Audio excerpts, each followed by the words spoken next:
আসসালামু আলাইকুম রহমতুল্লাহ বরকাতুহ। নতুন একটা ভিডিও নিয়ে আপনাদের মাঝে আসলাম। ধারাজ থেকে আমি একটা ঘড়ি অর্ডার করছি। ঘড়িটার সম্পর্কে আপনাদেরকে জানাবো এবং ঘড়িটার প্রাইস কত পড়ছে তাও জানাবো। প্রথমে বলে নিচ্ছি, প্যাকেটিংটা ভালো হয়নি। তারা দিতে পারতো, আমাকে একটা বক্স দিতে পারতো, কিন্তু দেয়নি। তবে দেখেন, ঘড়িটা মোটামুটি বেশ ভালো।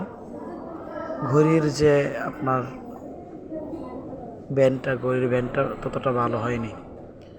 ওই ঘড়িটা ভালো, মাশাআল্লাহ, ওয়াটারপ্রুফ। দেখেন, দেখেন ঘড়ির ভিতরে পাথর রয়েছে। ঘড়িটা ওয়াটারপ্রুফ, কালারটা বেস্ট, অনেক সুন্দর। সব মিলিয়ে ভালো হয়েছে, তবে ডেলিভারি ম্যান অনেক ভালো। তো আপনাদের কাছে কেমন লাগতেছে আমি জানি না, আমার কাছে অনেকটা ভালো লাগতেছে।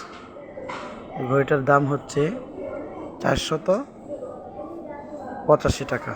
485 টাকা, সব মিলিয়ে 649 টাকা পড়েছে। ধারাজ থেকে কোড দিয়েছে, দেখান। তো যদি আমার ভিডিওটা ভালো লাগে এবং ঘড়িটা ভালো লাগে, তাহলে অবশ্যই আমার ভিডিওটা শেয়ার করে দিবেন এবং নতুন নতুন ভিডিও পেতে অবশ্যই পেজটাকে ফলো